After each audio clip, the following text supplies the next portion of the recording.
Wasteland Coder here. Today we're going to talk about Docker.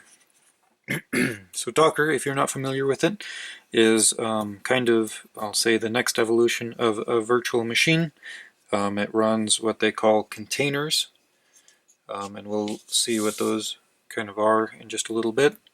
But to really understand what Docker is, we have to go back and do a little bit of a history lesson. So we used to develop apps and run them on just big servers and mainframes. We'll call this bare metal. So you'd have your server racks, and inside there you'd have big servers that you'd have to go and get. And so if you wanted to develop an application, you'd have to not only code that application, but you'd have to go and procure some big server somewhere and stick it somewhere in a data center, and then deploy your app to it. And a lot of times you'd not only do this once, but you'd do this multiple times for different environments. You don't just want to write some code and just deploy it out there and let people hit it. You'd want to test it. You'd want to have a place for developers to actually code on it and everything like that. Procuring these servers and actually getting them installed and set up and everything is a very long process and expensive. You have to actually go buy a physical machine. Somebody has to go into the data center, plug in all the network cables, set up all the storage, all that type of stuff. It's a very, very long process. It's expensive. It's hard to change, hard to move. It's because of all these problems. It's really hard to develop multiple little apps and deploy a bunch of little things to one big server. And so we tended to make our apps, fairly large and do a lot of stuff, because it's easier to deploy one thing once than many little things a lot. So we have big apps. They tend to use a lot of resources because your server has a lot of resources available to it. And so let's make use of that. And sometimes your server is big enough that it can even handle a couple of these big apps. And so you deploy a couple of apps to the same server. Call it app 2. Can go here too. And over here maybe.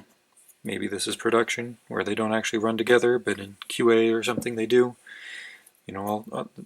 This allows you a lot of flexibility for doing things like that, but the problem is if app 1 is having some trouble, it can make it look like app 2 is having trouble because it's stealing a lot of resources on the server and not giving any to app 2 to do its work.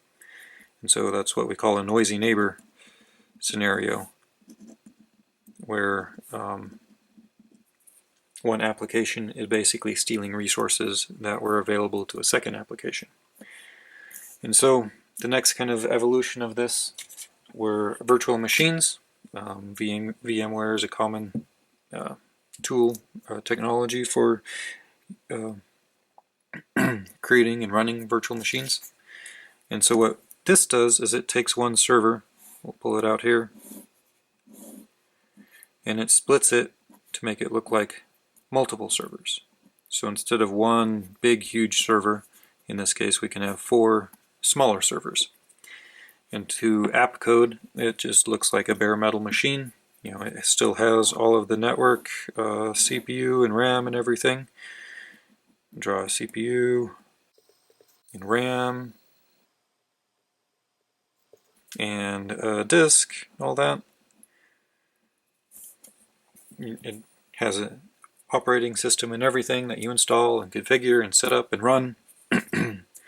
And so it's the next evolution of a bare metal machine. The benefits of it is that it's not so long of a procurement time for getting a server purchased and installed and set up and everything. You just have to buy the server once, and then you can configure multiple virtual machines on it, so you can run multiple different apps. So instead of installing the same, now you don't really care necessarily which physical machine you end up on, you just care which VM you end up on. So app 1 and app 2 can go to different virtual machines, and that can help a little bit. With Noisy Neighbor, the machines have more dedicated resources to themselves. The VM provider can manage how much of the host resources, CPU, disk, RAM, and all that, that each virtual machine can access. And so that splits it up. You can still get a Noisy Neighbor problem if you over-provision, which is common. If app 2 has a different workload than app 1, say it's busy doing a lot of batch jobs at night, and app 1 does a lot of online transactions during the day, you can provision 2 VMs on one machine that each can basically look like the full machine because you're over provisioning it. And so if you have, let's just say, 5 CPUs and 10 gigs of RAM on your host machine, each of the VMs can basically take that allotment from the host and just say they have them. And a lot of virtual machine providers will let you do that.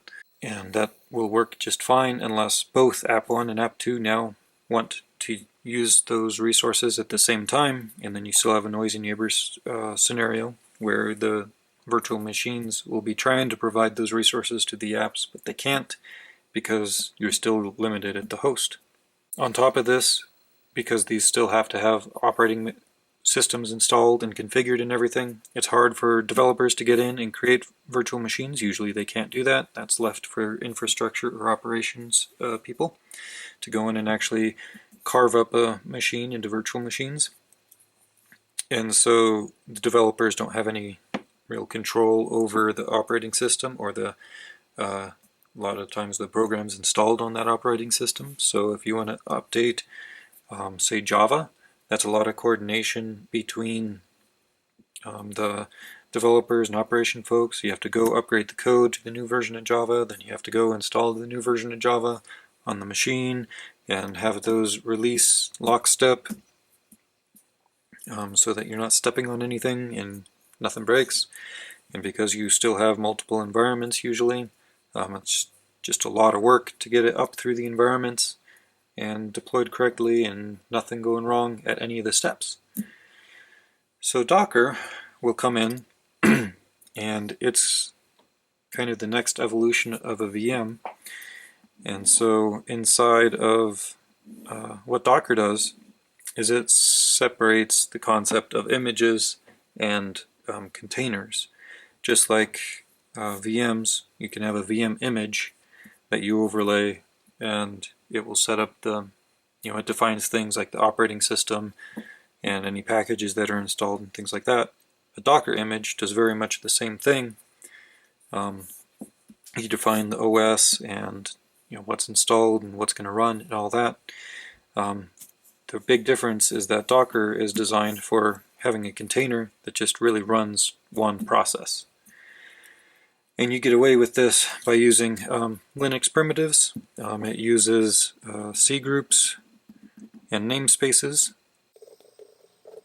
to separate the processes that are run in Docker. It carves up the machine. It doesn't actually carve up the machine, it just logically segregates the things that are running on a machine using the things that were already built into Linux. It just makes everything look like a shipping container, basically. And shipping containers are great because it doesn't really matter what is packed inside of them. It doesn't matter if it's boxes or a car or just anything.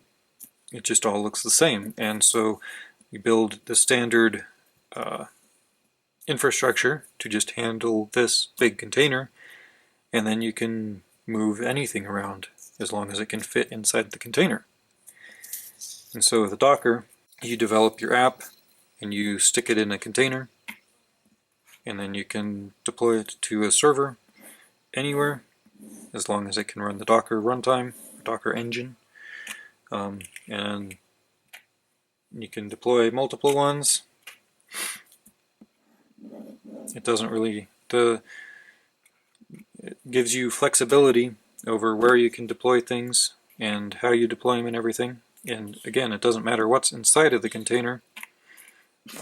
You can have Java or Go or Node.js, any of the common languages or anything that you want to try out.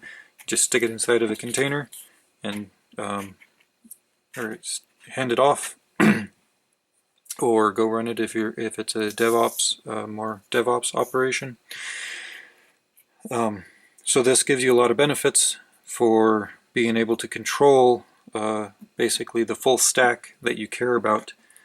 The developer now no longer just has to care about the code and coordinate with everybody else for getting a Java VM upgraded or an OS upgraded or a new package on the OS or anything like that.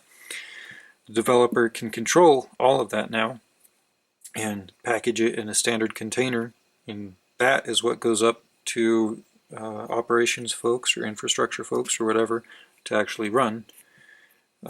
And the noisy neighbor problem is much more easily handled by Docker.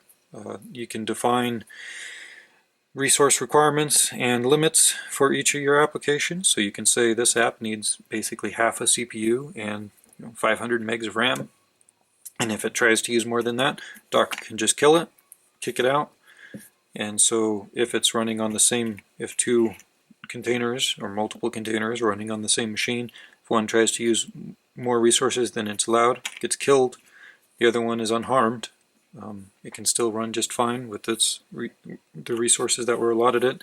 The other one can come back in some later time, restart, keep running. It's all good. And the monitoring and everything is much simpler because you are really the developers at least know what's inside their container and everything, and they can set up the monitoring and tooling around that to really benefit them. And the infrastructure or operations folks can set up the monitoring for basically the health of just Docker, make sure it looks good, it can pull images down and run them and everything, and that it's not over provisioning machines and all that. So those are just some of the benefits of Docker and how it came about. Thanks.